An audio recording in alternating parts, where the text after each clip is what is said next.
Hello again. This time we have one of the most controversial comics ever, and I'm sure that'll be a great topic for just my second review.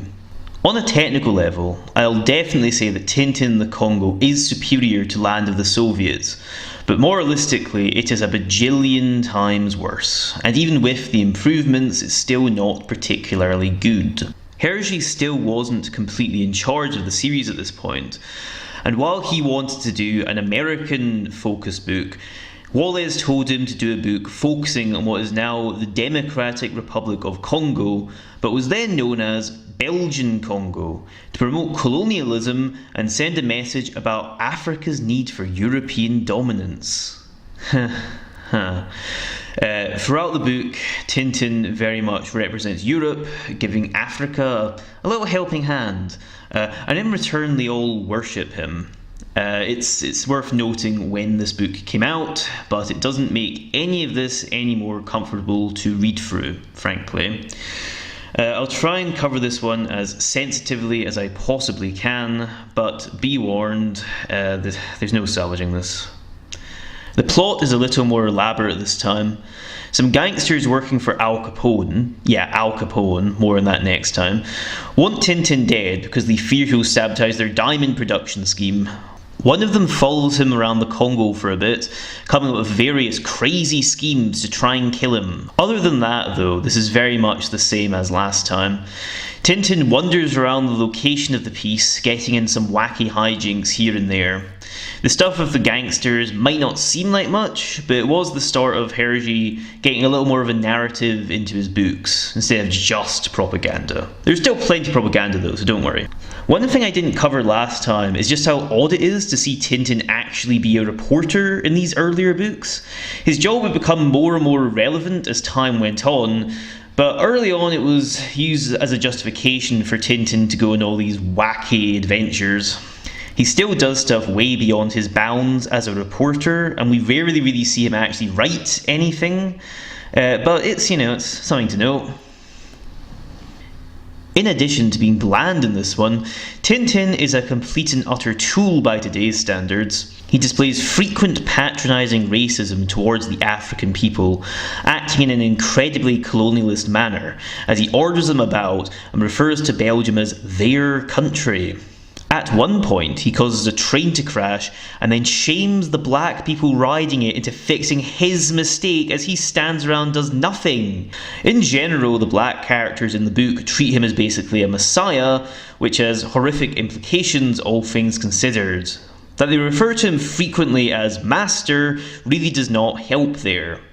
He's also a fucking psychopath, because not only does he shoot animals casually, but at one point he kills a monkey so he can dress in its fucking skin. He also drills a hole into a rhino and blows it up with dynamite. Jesus fucking Christ, Tintin, what is wrong with you? Oh, and he's an ivory hunter. Some books, they age so well, The African people in this book are shown in a very childlike manner, relying on their white master Tintin to solve all their problems. They're basically too dumb to do anything themselves, and cowardly, you see, of course. Basically, an entire race is made Tintin's goofy sidekick. The Al Capone employed villain is as one-dimensional as you can get, with very little menace. One black character who doesn't worship Tintin is this stereotypical villainous witch doctor. He works with the crook for a bit to kill Tintin because he's jealous of the attention his village people are giving him. Don't worry though, Tintin soon beats him, and he becomes Tintin's slave. Honestly, Tintin is just so unlikable in this book. I was rooting for the villains here. Snowy at least gets some so bad they're good wisecracks when he isn't biting off a lion's tail and enslaving Africans too. Oh, fucking hell, just fuck. So fucked. This comic's so fucked. It's fucked! The artwork is definitely improved from Soviets. Much more consistency and detail. It doesn't stand out yet particularly, but Hergé was still developing. The decision to depict all black characters as pitch black with massive lips was certainly the worst decision imaginable, but this was standard for the time, I guess. The coloured version is a major improvement in many respects. Hergé supposedly half-assed it because he really did not like this book in retrospect and was doing it out of obligation more than anything else. But it still has a lot of the charm his later work became known for. Nice backgrounds, rich colours, Tintin's excellent design, fully developed. Honestly though, I'd argue that in some ways that makes it even worse, because the Tintin most of us are actually used to seeing is now ivory hunting and being a racist asshole. Yeah, I wouldn't exactly recommend either version, to be completely honest. The book ends with Tintin flying away and the African people being worse off for not having him around. There's some setup for Tintin in America, a book that's not exactly racially sensitive itself, but compared to this one, it's downright progressive. Hergé was utterly ashamed of this one, and rightfully so, I will say. He said he was naive when he wrote it, and you can definitely tell that this was the case. The outlook on race he had was the norm for the time, and I think he is to be commended to an extent for managing to get past that as he grew older. None of this can really be used to defend the racism in this book, of course. It is still utterly despicable.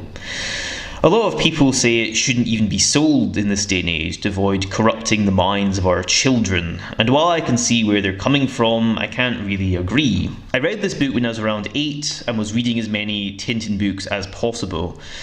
It had a seal around the cover and a disclaimer at the beginning talking about how the racism and animal hunting would be seen as offensive for a modern audience. I ended up reading it despite both of these things, but I think most parents would be able to judge whether the book is suitable for their kids based on them.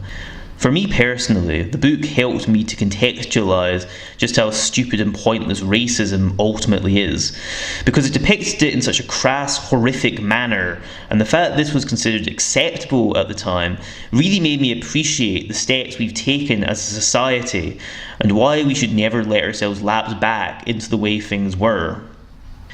I think children should be shown stuff like this, whenever their parents think they're ready, of course, to help them understand in the same way I did. This got pretty damn heavy for a Tintin review series, so join me next time as I discuss Tintin in America, the first book in this series that I can honestly say I enjoy.